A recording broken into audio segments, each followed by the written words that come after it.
Hello everyone, today new topic is optical activity. अब हम जानेंगे स्ट्रो आइसोमेरिज्म की बात यहाँ पर को बाहर निकल के आती है। स्ट्रो केमिकल एस्पेक्ट्स हैं कुछ जिसके अंदर हम बात करेंगे optical activity, chirality, retention, inversion and recombination. तो यहाँ पर कोई सबकी बात आएगी, लेकिन मेन इंपोर्टेंट बात है पहले हमें समझना होगा ऑप्टिकल एक्टिविटी क्या है। ठीक है, तो हम बात करते हैं यहाँ पर को ऑप्टिकल एक्टिविटी की बात में बात करते हैं है क्या। क्लास 11th में भी हमने इस चीज को समझा है। होता क्या है, जब प्लेन ऑफ जो आपकी प्लेन ऑफ पोलराइज लाइट होती है वो प्रोड्यूस करना होता है पहले हमें, ठीक है ना, यानी कि पीपीएल लाइट हमें प्रोड्यूस करनी होती है। अब वो बनेगी कैसे, इस बात को समझना है हमें। कोई ऑर्डिनरी लाइट को निकोल प्रिज्म से पास करना होता है, ठीक है ना। वो क्या बनाता है, वहां से बनाती है आपकी प्लेन पोलराइज लाइट बनाती है, ठीक है ना। अब अगर हमने कोई सॉल्यूशन रखा है, अगर वो सॉल्यूशन क्या करता है, उस प्लेन पोलराइज लाइट को लेफ्ट की ओर या राइट की ओर रोटेट कर देता है, तो उसे बुलाया जाता है ऑप्टिकल एक्टिव सब्सटेंस, और इस प्रॉपर्टी को बुलाया जाता है ऑप्टिकल एक्टिविटी बुलाया जाता है। तो एक ये कह रहा है यहाँ पर जो आपकी बुक में लिखा है, कह रहा है plane of polarise light produce by passing ordinary light through Nicol prism is rotated when it pass through a solution of certain compound which such compounds are called optically active compound. The angle by which the plane polar light is rotated is measured in the instruments of polarimeter. If the compound is rotated to the plane polar light to the right, that is called clockwise direction, is called dextra, and when it rotates with left hand side called levo, that means sign is negative. मैं आपको दिखा दे रहा हूँ, आपको clear हो जाएगा।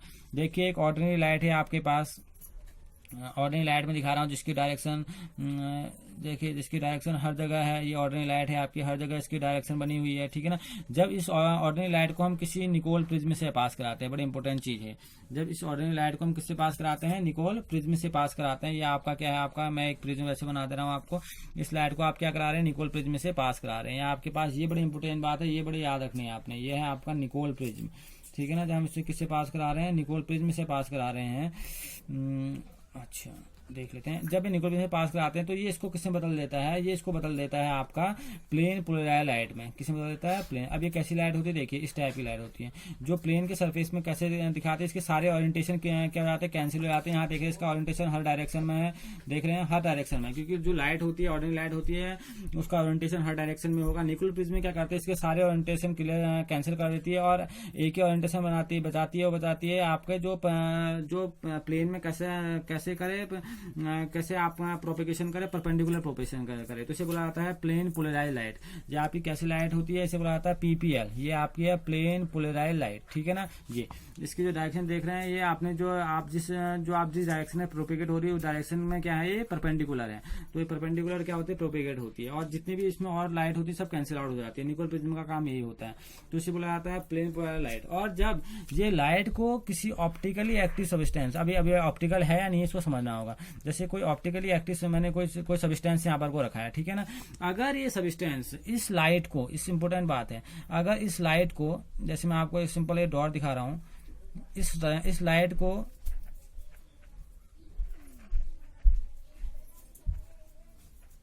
Right की ओर या लेफ्ट की ओर, राइट की ओर या लेफ्ट की ओर अगर इसको रोटेट कर देता है, तब इसे बुलाया जाता है ऑप्टिकली एक्टिव सब्सटेंस, ठीक है ना। इसको बुलाया जाता है ऑप्टिकली एक्टिव सब्सटेंस बुलाया जाता है। अगर ये सब्सटेंस इस लाइट को बिल्कुल ऐसे निकाल दे, बिल्कुल सही जैसे यहाँ थी वैसे अगर इसको निकाल दे, तो इसे ऑप्टिकली एक्टिव सब्सटेंस नहीं बोला जाता है। अगर इस लाइट को क्या कर दे, ये लेफ्ट की ओर या राइट की ओर रोटेट कर दे, जैसे इसको राइट की ओर रोटेट कर दिया इसने, दिख रहा है ना आपको, ये इसने इसको किसकी ओर रोटेट कर दिया, राइट की ओर रोटेट कर दिया, तो इसको बोला जाता है डी। इसको इसका कौन सा नेचर बोला जाता है, डी। डी का मतलब होता है डेक्स्ट्रा रोटरी। डेक्स्ट्रा रोटरी का मतलब होता है कि लाइट कहाँ की ओर जा रही है, डेक्स्ट्रा रोटरी की ओर जा रही है, यानी कि राइट हैंड साइड की ओर जा रही है। और अगर उसने इसको किस ओर मोड़ दिया, लेफ्ट की ओर मोड़ दिया, तो इसे बोला जाता है एल। इसे क्या बोला जाता है, एल। एल का मतलब होता है लीवो रोटरी। लीवो का मतलब होता है कि लाइट किस ओर मुड़ी होगी, किस डायरेक्शन की ओर मुड़ी होगी, लेफ्ट की ओर, यानी कि ये आपकी कौन सी डायरेक्शन होगी, ये आपकी होगी क्लॉकवाइज डायरेक्शन, और ये आपकी कौन सी होगी, आपकी एंटी क्लॉकवाइज डायरेक्शन। इस डी को दिखाते हैं हम प्लस से और एल को दिखाते हैं हम माइनस से, ठीक है ना। तो इसलिए इंपोर्टेंट बात है, जो आपने लाइट दी, अगर लाइट किस ओर मोड़ी है, डी की ओर मोड़ी है, तो डी को हम दिखाते हैं प्लस प्लस के साइन से, यानी कि प्लस मतलब राइट हैंड साइड, यानी कि राइट की ओर मोड़ रही है, ठीक है ना। और अगर वो लेफ्ट की ओर मोड़ दे रहा है, उसको दिखाते हैं माइनस के साइन से, ठीक है ना। तो ये इसका मतलब है कि लेफ्ट की ओर मोड़ रही है, इसे हम कहते हैं डेक्स्ट्रा रोटरी, इसको बोलते हैं लीवो रोटरी।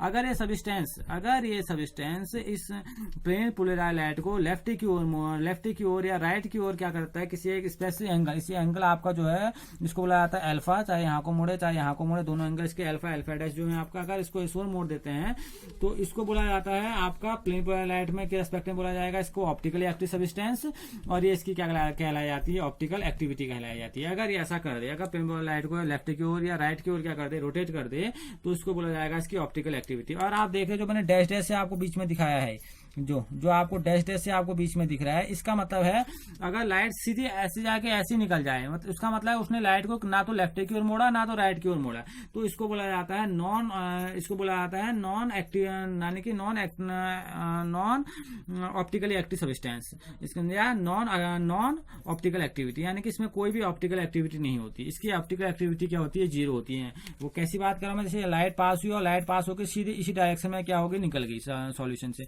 इसका मतलब है ना तो ये लेफ्ट की ओर मुड़ा ना तो ये राइट की ओर मुड़ा, यानी कि इसकी ऑप्टिकल एक्टिविटी क्या होगी, जीरो। हम बोलेंगे इसकी ऑप्टिकल एक्टिविटी जीरो है, यानी कि इसमें कोई भी ऑप्टिकल एक्टिविटी नहीं पाई जा सकती, यानी कि इसकी स्टीरियो आइसोमर की बात आप बिल्कुल भी नहीं करेंगे, ठीक है ना। इसको हम कहें, और जो ऑप्टिकल आइसोमर होते हैं आपके इसी से निकलते हैं, डी और एल, इनको बोला जाता है इनके ऑप्टिकल आइसोमरिज्म। आइसोमर बहुत बार आपको ये डी या एल के फॉर्म में या प्लस माइनस के फॉर्म में मिलते हैं, और इन्हीं को बोला जाता है ऑप्टिकल आइसोमर, और इसी प्रोसेस को बोला जाता है ऑप्टिकल आइसोमेरिज्म। इंपोर्टेंट बात है, इसे बुलाया था ऑप्टिकल आइसोमेरिज्म। जो आप नाम इनके डेक्स्ट्रा रोटरी या लीवो रोटरी सुन रही है, ग्रीक वर्ड से निकले हुए हैं, ठीक है ना।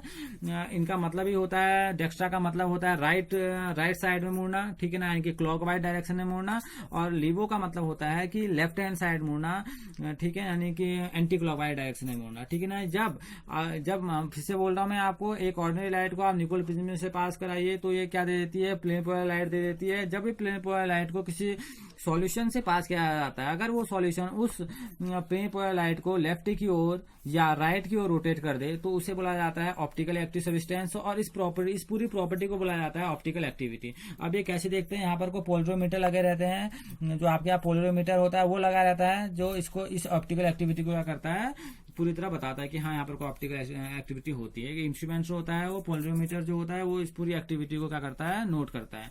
तो ये है आपकी ऑप्टिकल एक्टिविटी। और यहाँ पर अगर लाइट बिल्कुल जैसे यहाँ से निकल के आ रही है, अगर ऐसी सॉल्यूशन से पास कर गई, यानी कि ये ना तो ये सॉल्यूशन आपका ऑप्टिकल एक्टिव सब्सटेंस कहलाएगा और ना ही ये प्रॉपर्टी आपकी ऑप्टिकली एक्टिविटी कहलाएगी, ठीक है ना। तो इसे बोला जाता है आपका ऑप्टिकल एक्टिविटी। अगर ऐसा हो रहा है तो ये बोले जाते हैं, ये दो बोले जाते हैं ऑप्टिकल आइसोमर बोले जाते हैं, ठीक है। और इसी फिनोमेना को बोला जाता है ऑप्टिकल आइसोमेरिज्म बोला जाता है, ठीक है। अब यहाँ से एक बहुत बड़ा टर्म निकल के आता है, इसे बोलते हैं कायरलिटी। देख लीजिए एक बार, कायरलिटी, CHIRALITY, कायरलिटी। अब ये बड़ा इंपोर्टेंट बात है भाई, क्योंकि कायरलिटी को समझना है हमें, तो इसके लिए हमें जानना होगा कि इसमें बहुत ज़्यादा इंपॉर्टेंट टॉपिक यह है कायरलिटी में, इसमें जो ऑब्जर्वेशन देखे गए हैं कायरलिटी के लिए होता है क्या है। क्योंकि हमने ऑप्टिकल एक्टिविटी की बात कर ली है, हम कायरलिटी के अंदर इनएंसोनिमर की बात करेंगे, सिमेट्री की बात करेंगे, क्योंकि बड़ा ये मॉडर्न एस्पेक्ट है। क्योंकि कायरलिटी डिपेंड करती है मिरर इमेज पर। अब मिरर इमेज कैसी बनती है उस पर डिपेंड करती है। अब देखिए मिरर इमेज भी दो टाइप की बनती है, एक मिरर इमेज ऐसी होती है जो एक दूसरे के ऊपर सुपरइम्पोज हो जाती है, और एक मिरर इमेज ऐसी होती है जो एक दूसरे के ऊपर सुपर इम्पोज नहीं होती है, ठीक है ना। यहाँ पर को हमें देखना होता है कि वहां पर को जिस मॉलिक्यूल को आपने लिया है, क्या वो एक दूसरे के ऊपर, क्या वो एक दूसरे की मिरर इमेज है या नहीं है। अगर वो है तो क्या केस बनेगा, अगर वो नहीं है तो क्या केस बन सकता है। तो वहां हमने इन दोनों चीजों को वहां पर को नोट करना पड़ेगा कि हाँ भाई आपकी जो कायरलिटी जो वर्ड निकल के आता है वो है क्या। कायरलिटी का मतलब होता है अरेंजमेंट, 3 डायमेंशनल में। ऑप्टिकल आइसोमेरिज्म में क्या होती है, 3 डायमेंशनली होती है। 3 डायमेंशन में आपका मॉलिक्यूल का आपने जो एटम्स का अरेंजमेंट किया है वो कैसे किया, उनकी कॉन्फ़िगरेशन आपने कैसे की है, ठीक है ना। उसको बताने के लिए जो साइंटिस्ट आए थे, वॉन्ट हाफ एक साइंटिस्ट थे, उन्होंने पहली बार 1874 में इंडिपेंडेंटली एक आर्ग्यू फॉर्म किया था, उन्होंने बताया था कि कार्बन का स्ट्रक्चर टेट्राहेड्रल होता है, और अगर स्पेस में उसको रखने की बात करें तो ये कैसा होगा। अगर हम इसकी मिरर इमेज को बनाने की बात करें क्या होगा, क्या इनकी मिरर इमेज क्या एक दूसरे के ऊपर सुपरइम्पोज करती हैं, यानी कि ओवरलैप करती हैं। तो वहां पर को कुछ नई चीजें निकल के आई, तो वहां पर वो क्या चीजें निकल के आई अब हम उसका डिस्कस करते हैं, ओके। तो अब हम कायरलिटी को समझते हैं। कायरलिटी अब एग्जैक्टली है क्या? देखिए, कायरलिटी जो वर्ड आया था पहली बार, जिसे लीबेल और वन डे हाफ ने बोला था, इसे बोला था हैंडनेस के साथ। हैंडनेस कहने का मतलब है, बड़ा इंपॉर्टेंट बात है यहाँ पर, आप अगर आप कहेंगे अपना, आप पेयर ऑफ हैंड्स, अपने हैंड के पेयर देखेंगे तो वो पेयर अगर आप देखेंगे उसकी मिरर इमेज करेंगे तो एक दूसरे के ऊपर सुपरइम्पोज्ड नहीं होती है, ठीक है ना। तो यहाँ पर को बात निकल के आती है सुपरइम्पोज्ड होने और नहीं होने में, ठीक है। अब होता क्या है, कायरलिटी वर्ड है क्या? जैसे मैंने बोला ना, कार्बन में आपने देखा, देखिए मैं इसमें CH4 एग्जाम्पल ले रहा हूँ। जैसे H है आपका, एक H आपने ऐसे ले लिया, ठीक है ना, एक H आपने ऐसे, दो तो आपके XY प्लेन में है। अब तीसरा आपका जो होगा, मैं आपको थोड़ा कोई ऐसे सिंपल में दिखा दे रहा हूँ, टेट्राहेड्रल स्ट्रक्चर, अगर हम इसकी बात ना करें या सिंपल दिखा, तो मैं आपको एक स्ट्रक्चर इसका दिखा दे रहा हूँ। देखिए ये, अब ये जो डार्क स्ट्रक्चर है आपको जो दिख रहा होगा, ये डार्क जो लाइन दिख रही है आपको, जिसमें H में आपको दिखा रहा हूँ, और जो ऐसा H आपको जो दिखा रहा हूँ मैं, ये डार्क, ये दो, इसका मतलब है जो ये आपका CH4 का मॉलिक्यूल है, ये स्पेस में है। ये इसका कौन सा स्ट्रक्चर है? 3D स्ट्रक्चर है। देखिए, दो XY प्लेन में है, जो आपके प्लेन में लाई करते हैं। अब अगले दो देखिए, ये दोनों आपके किस प्लेन में लाई कर रहे हैं? ये लाई कर रहे हैं, ये भी प्लेन में है, लेकिन प्लेन में कैसे है? ये 3D में है। कहने का मतलब है जो आपका डार्क है, ये है टुवर्ड्स द ऑब्जर्वर, ये मेरी ओर है, ऑब्जर्वर की ओर है, यानी कि ऐसा होगा, ठीक है ना। और जो डैश की लाइन है, ये अवे द ऑब्जर्वर है, ऑब्जर्वर से दूर जा रहा होगा, यानी कि below the plane of paper है। ये प्लेन ऑफ पेपर के जस्ट ऐसे ऊपर खड़ा हुआ होगा और ये प्लेन ऑफ पेपर के नीचे होगा, तो इसे बोला था 3D। तो इसका 3D स्ट्रक्चर है। तब उन्होंने ये बोला था कि कायरलिटी मतलब क्या होता है। कायरलिटी का जो अगर सिंपल सा सेंस उन्होंने बोला था, अगर वो बोलता है, अगर आप इसकी मिरर इमेज देखो और इसकी मिरर इमेज क्या करे, एक दूसरे के ऊपर सुपरइम्पोज्ड ना हो, ओवरलैप ना हो, तो ऐसे कार्बन को बोला जाता है एसिमेट्रिक कार्बन, ठीक है ना, या स्टीरियो सेंटर बोला जाता है। एसिमेट्रिक कार्बन या स्टीरियो सेंटर बोला जाता है, ठीक है ना। और इनके पास सिमेट्री नहीं होती है। सिमेट्री कहने का मतलब है, अगर इस मॉलिक्यूल को मैं दोनों हिस्सों में बांटने की कोशिश करूं, जैसे प्लेन से बीचों बीच में इस प्लेन को काटो, तो ये ऊपर वाला टुकड़ा नीचे वाले टुकड़े के ऊपर ओवरलैप नहीं होगा। जैसे मैंने आपसे बोला ना कि अगर आप अपने हैंडनेस की बात आई कायरलिटी से, कायरलिटी का मतलब है, अगर आप देखिए अपने एनसीईआरटी की बुक में भी देखिएगा कि अगर आप पेयर ऑफ हैंड्स की बात करें, ठीक है, तो आप देखेंगे कि अगर उनका मिरर इमेज निकालेंगे तो वो एक दूसरे के ऊपर सुपरइम्पोज्ड नहीं होंगी। तो इसी को उन्होंने बोला कायरलिटी, ठीक है ना। और कायरलिटी वाले में, कायरलिटी जिसके पास भी कायरलिटी होती है, वो सब्सटेंस हमेशा क्या होते हैं? ऑप्टिकली एक्टिव सब्सटेंस होते हैं। उनमें क्या पाई जाती है? ऑप्टिकल एक्टिविटी पाई जाती है, और वो क्या होते हैं? ऑप्टिकली एक्टिव सब्सटेंस होते हैं। वो सब्सटेंस जो एक दूसरे के ऊपर क्या होते हैं? सुपरइम्पोज्ड नहीं होते हैं। ऐसी मिरर इमेज जो एक दूसरे के ऊपर क्या होती है? सुपरइम्पोज्ड नहीं होती है, ठीक है। तो chirality molecules are optically active while the object which are superimposed on the other mirror image, और ऐसी on their mirror image, और ऐसे मॉलिक्यूल जिनकी मिरर इमेज एक दूसरे के ऊपर क्या हो जाए? सुपरइम्पोज हो जाए, तो उन्हें बोला जाता है अकायरल। उन्हें क्या एक वर्ड से बोला जाता है? उन्हें बोला जाता है अकायरल, ठीक है ना। उन्हें बोला जाता है अकायरल। वो अकायरल होते हैं आपके, ठीक है ना। ऐसे सब्सटेंस जिनकी मिरर इमेज दूसरे पर सुपरइम्पोज्ड हो जाए, उन्हें बोला जाता है अकायरल। और ऐसे सब्सटेंस कहलाते हैं ऑप्टिकली नॉन एक्टिव या इनएक्टिव, इन्हें बोला जाता है ऑप्टिकली इनएक्टिव। तो ये कैसे होते हैं? ऑप्टिकली इनएक्टिव सब्सटेंस होते हैं। जैसे कि आपने कोई गेंद ले ली, आपने उसे बीचों बीच से काट दिया, तो पहले जो पार्ट होगा दूसरे वाले पार्ट में पूरी तरह क्या हो जाएगा? फिट हो जाएगा, ठीक है। तो जैसे आपने बहुत सारे एग्जाम्पल इसके देखे होंगे, जैसे ग्लास है, ग्लास को आप, ग्लास की मिरर इमेज को देखिए आप, बिल्कुल सामने अगर मिरर इमेज देखेगी, बिल्कुल एक दूसरे के ऊपर सुपरइम्पोज हो जाएगी। तो ये सारे सब्सटेंस क्या कहलाते हैं? अकायरल कहलाते हैं। और इनकी प्रॉपर्टी क्या होती है? ये प्रॉपर्टी कहीं भी ऑप्टिकल एक्टिविटी को शो नहीं करती है, ठीक है ना। तो कायरलिटी मतलब क्या है? कायरलिटी की अगर मैं डेफिनेशन बोलूं तो कायरलिटी क्या है? The object which are non superimposable mirror image are called chiral, ठीक है। तो हम बोलेंगे the object which are non superimposable on their mirror image like a pair of hands is said to be chiral. इन्हें क्या बोला जाएगा? Chiral बोला जाएगा। पहली बार इन्हें हैंडनेस से देखा गया था, तो कायरलिटी का मतलब हैंडनेस से बोला गया, ठीक है ना। और इस कार्बन को क्या बोला गया? आपका कायरल कार्बन बोला गया, क्योंकि इसकी जो मिरर इमेज थी वो क्या होती थी? वो अपनी मिरर इमेज में सुपरइम्पोज्ड नहीं होती थी, ठीक है ना।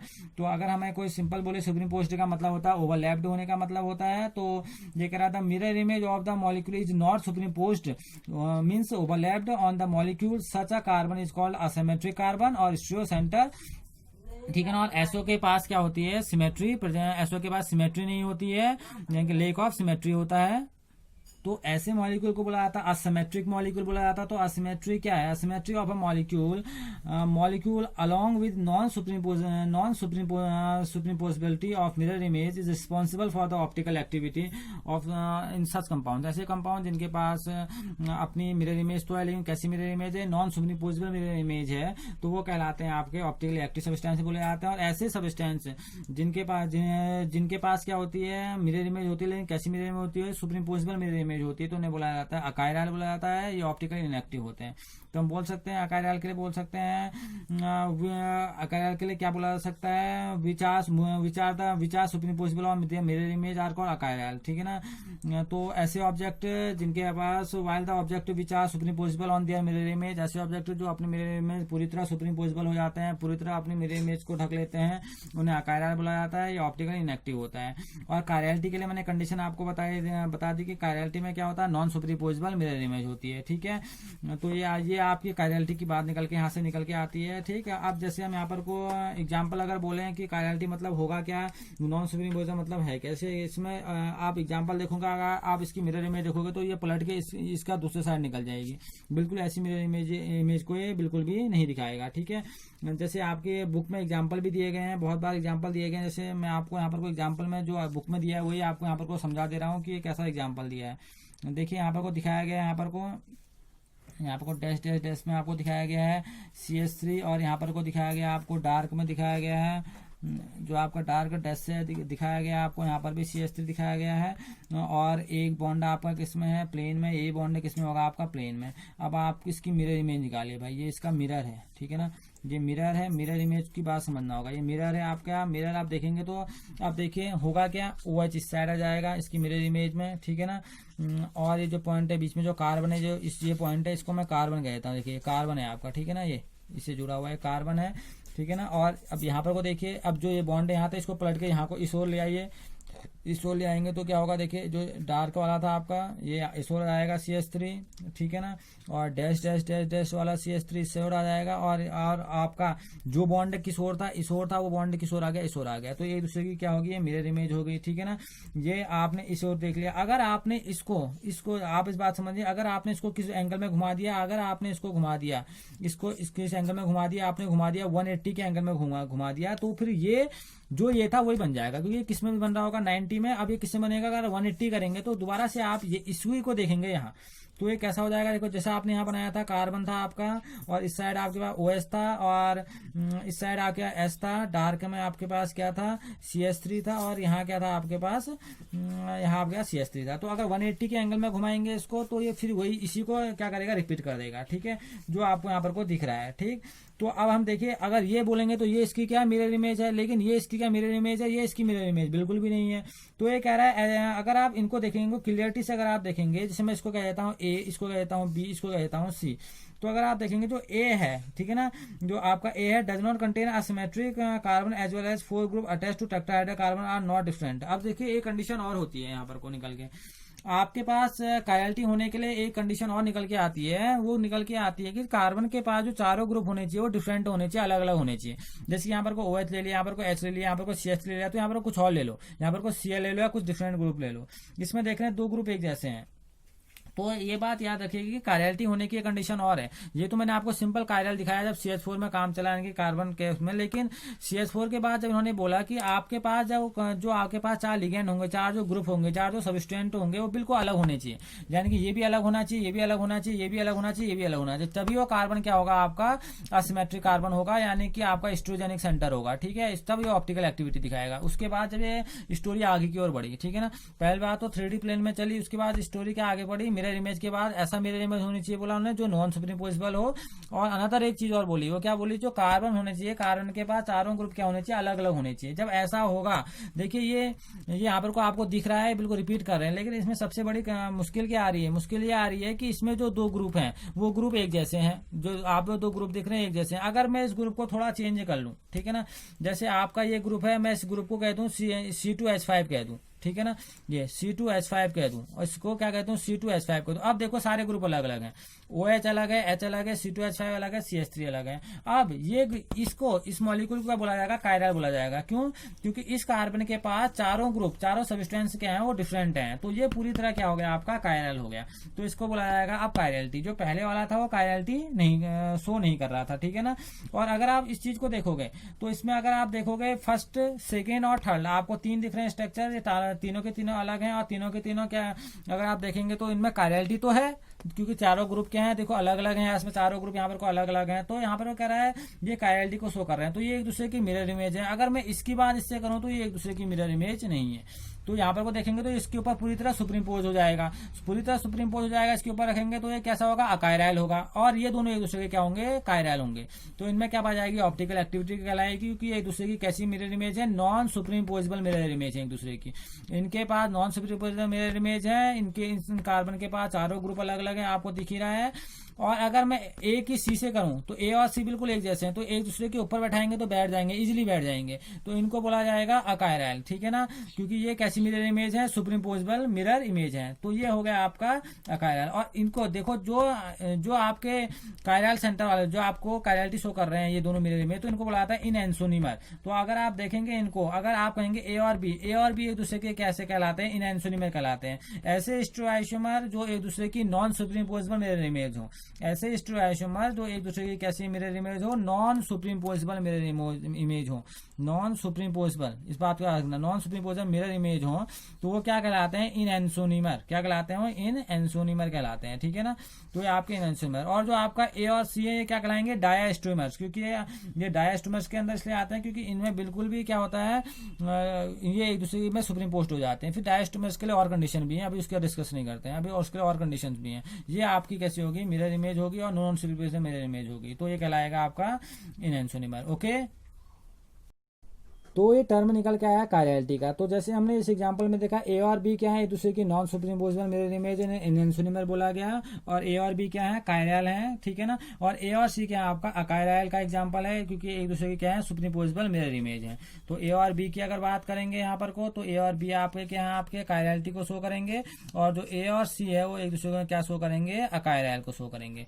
तो ये आपकी कायरलिटी अकायरलिटी, और इनको क्या बोला जाएगा, एक दूसरे के ऑप्टिकल आइसोमर बोला जाएगा। कैसे आइसोमर, इन एंसोनिमस, ठीक है। अब इसमें एक टर्म निकल के आता है, बोला था रेशमिक मिक्सचर, ठीक है ना। अब रेशमिक मिक्सचर बड़ा इंपॉर्टेंट बात है, हम बोल रहे हैं रेशमिक मिक्सचर। अब रेशमिक मिक्सचर क्या होता है भाई, ये जब हमने ऑप्टिकल एक्टिविटी की बात की थी, अगर कोई लाइट, रेशमिक मिक्सचर क्या होते हैं, ऐसे एंसोनिमर होते हैं, यानी कि ऐसे इक्वल दो एंसोनिमर होते हैं जिनमें इक्वल यानी कि इक्वल प्रॉपर्टी होती है, दोनों का इक्वल प्रोपोर्शन होता है। जैसे कि आपने ले लिया प्लस और माइनस, इसको इससे डिनोट किया था, प्लस माइनस या डीएल से, इस बात को याद रखना। ये क्या होते हैं, ऑप्टिकली इनएक्टिव होते हैं, इन्हें बुलाया जाता है ऑप्टिकली इनएक्टिव। इनमें ऑप्टिकल एक्टिविटी नहीं पाई जाती है। यानी कि सपोज के लिए आपकी लाइट पास हो रही है, ये लेफ्ट की ओर मुड़ रही है, राइट की ओर मुड़ रही है, माना +1 यहाँ जा रही है और -1 यहाँ जा रही है, तो दोनों जाके यहाँ पर वो क्या बन जाएगी, 0। तो यहाँ पर को जो जाती इसको बुलाया जाता है डीएल। ये आपका क्या होता है, डीएल, यानी कि इसको बुलाया जाता है प्लस माइनस, क्योंकि यहाँ पर को इन दोनों का प्रोपोर्शन क्या है, इक्वल प्रोपोर्शन है मिला। तो कहेंगे a mixture containing two enantiomer in equal proportion will have 0 optical rotation, जिनका ऑप्टिकल रोटेशन क्या हो, 0 होता है, ठीक है ना। As the rotation due to the isomer can be cancelled by the rotation due to the other isomer. देखिए मैंने बोला ना आपका +1 यहाँ गया, -1 यहाँ गया, तो प्लस माइनस 0 हो गया, तो बीच की लाइन आ गई फिर से, और बीच में आप जानते हैं कोई भी ऑप्टिकल रोटेशन नहीं हो रहा है। इसका मतलब है ये कैसा कहलाएगा, रेशमिक मिक्सचर कहलाएगा। रेशमिक मिक्सचर को कहते हैं हम रेशमाइजेशन ही बोला जाता है, इसमें रेशमिक मॉडिफिकेशन ही बोला जाता है, ठीक है ना। इसे डीएल से या प्लस माइनस से दिखाया जाता है। ये क्या होता है आपका, इसमें ऑप्टिकल एक्टिविटी 0 होती है, क्योंकि ये लाइट को ना तो लेफ्ट की ओर मोड़ सकता है ना राइट की ओर, क्योंकि किन से मिल रहा है, ये डी और एल के मिक्सचर से मिल रहा है, यानी कि प्लस और माइनस से मिल रहा है। अगर +1 है -1 है तो 0 हो गया, डेट मीन्स इसमें कोई भी ऑप्टिकल एक्टिविटी नहीं पाई जाती। तो ये है आपका छोटा सा टॉपिक रेशमिक मिक्सचर यानी कि रेशमाइजेशन। अब हम तीन चीज़ों को एक साथ पढ़ेंगे, रिटेंशन, इन्वर्जन और रिकमेनेशन को। बहुत ही अच्छा है वर्ड रेशमाइजेशन जिसे हम बोलते हैं। तीन वर्ड एक साथ है यहाँ पर को, इनको समझना बड़ा सिंपल एग्जांपल के थ्रू। आपने सब्सटेंस लिया है, आपको दिख रहा है, ठीक है ना। ये कह रहा है अगर हम देखें यहाँ पर को, आपका एक प्रोडक्ट यहाँ पर को ए बन रहा है और एक प्रोडक्ट आपका बी बन रहा है। देखिए अगर आपने इसको रिएक्ट कराया वाई से, अब वाई ने क्या कर दिया, एक्स को रिप्लेस कर दिया है, ठीक है ना। और रिप्लेस करने के दो अलग तरीके हैं। देखिए अगर इसने रिप्लेस किया, अगर यहाँ पर को रिप्लेस किया, इसने रिप्लेस कर दिया इसने, ये देख रहे हैं आप, ज्योमेट्री आपकी वही की वही रही है, एक्स की जगह क्या आ गया, यहाँ पर को वाई आ गया है, तो इसको बोला जाता है आपका रिटेंशन, ठीक है ना। ये आपकी वर्ल्ड कौन सा निकल के आता है, रिटेंशन। तो आप बोलेंगे if A is the only compound obtain the process called retention. Retention और वाले में देखिए आप, ये अपनी जो जहां था वही है, एच यही है, देखो CH3 यही है, जहां पर को एक्स था वहां पर को आपका नया ग्रुप आ गया है वाई। तो यहाँ पर को क्या होता है, इसका मतलब है कि इसने आपने रिएक्ट कराया होगा किसी नए कंपाउंड के साथ, नए उसके साथ सब्सटेंस के साथ रिएक्ट किया होगा, और सब्सटेंस ने क्या कर दिया है, पुराना जो ग्रुप है उसकी बॉन्डिंग तोड़ के अपना वहां पर क्या हो गया है, ऐड हो गया होगा। तो ये रिटेंशन में देखिए कोई सिमेट्री में चेंज नहीं आया, जैसे सिमेट्री थी वैसी रही है, सिर्फ एक्स वाई आ गया। अगर ऐसा बन रहा है तो that means that is the case of retention. ये केस किसका है, रिटेंशन का। अगर अब उल्टा देखो, यहां से वाई बना है, यहाँ y से आपका y, फिर आपने y मिलाया है तो x से रिप्लेस हो गया है y से। लेकिन रिप्लेस होने में एक चीज आई है, इसने अपनी जो कॉन्फ़िगरेशन है वो भी चेंज कर ली है। देखिए यहाँ पर वो CH3 इस साइड थे, भी इस साइड चले गए हैं, इससे देखिए यहाँ पर को, तो ये इन्वर्जन हो गया, ये दूसरे का उल्टा हो गया है। जबकि x इसी साइड होना चाहिए था जहां पर भी CH3 है, कि ऐसे ही खड़े होने चाहिए थे जैसे यहाँ हुआ। यहाँ पर सिर्फ फर्क क्या है रिटेंशन वाले में, रिटेंशन वाले में जहाँ x था वहां पर को y आ गया है, नया ग्रुप ऐड हो गया है। यहाँ पर को नया ग्रुप तो ऐड हुआ है, लेकिन ग्रुप होने में उसने उसकी पूरी आइडेंटिटी को क्या कर दिया, चेंज कर दिया, यानी कि अपनी आइडेंटिटी को इन्वर्ट कर दिया, घुमा दिया है। तो इसे बोला था इन्वर्जन, अपनी आइडेंटिटी को घुमा दिया है। जो यानी कि CH3 था पलट के CH3 यहाँ पहुंच गया, ऐसे पहुंच गया है। तो CH3 का यहाँ पहुंचना, ये जहां जो पहुंच गया है और y यहाँ को आ गया, तो इसे बोला था इन्वर्जन। तो इसने क्या करा था, इन्वर्जन। जो नया ग्रुप आया, नए ग्रुप ने क्या किया, ऐड भी हुआ, और ऐड होने के साथ इसकी ज्योमेट्री को क्या कर दिया, इन्वर्ट कर दिया, उल्टा कर दिया, तो इसे बोला जाएगा इन्वर्जन।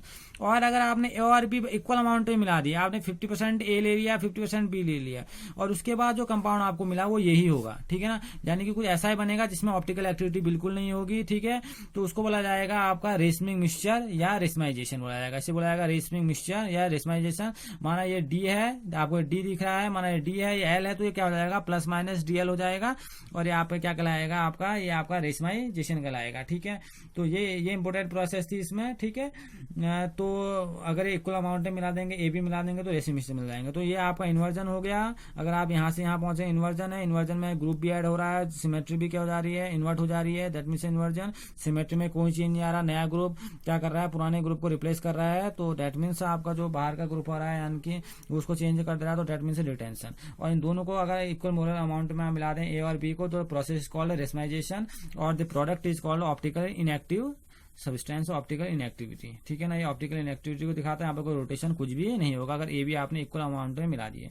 तो ये था आपका ऑप्टिकल एक्टिविटीज के बारे में बात कर दी। आज हमने बहुत इस लंबे टॉपिक में जो हमने बात की है ऑप्टिकल एक्टिविटी की बात की है, हमने एनेंसोनिमर की बात की है, हमने रिटेंशन की बात की, इन्वर्जन की बात की है, रिकमेनेशन की बात की है। बहुत ही इंपॉर्टेंट टॉपिक है ये, इसको आप पढ़िए, समझिए, बुक NCERT की बुक की हेल्प लीजिए, बहुत सारे एग्जाम्पल को बनाइए, और भी चीजें फिर क्लियर होती चले जाएंगी। Okay, thank you.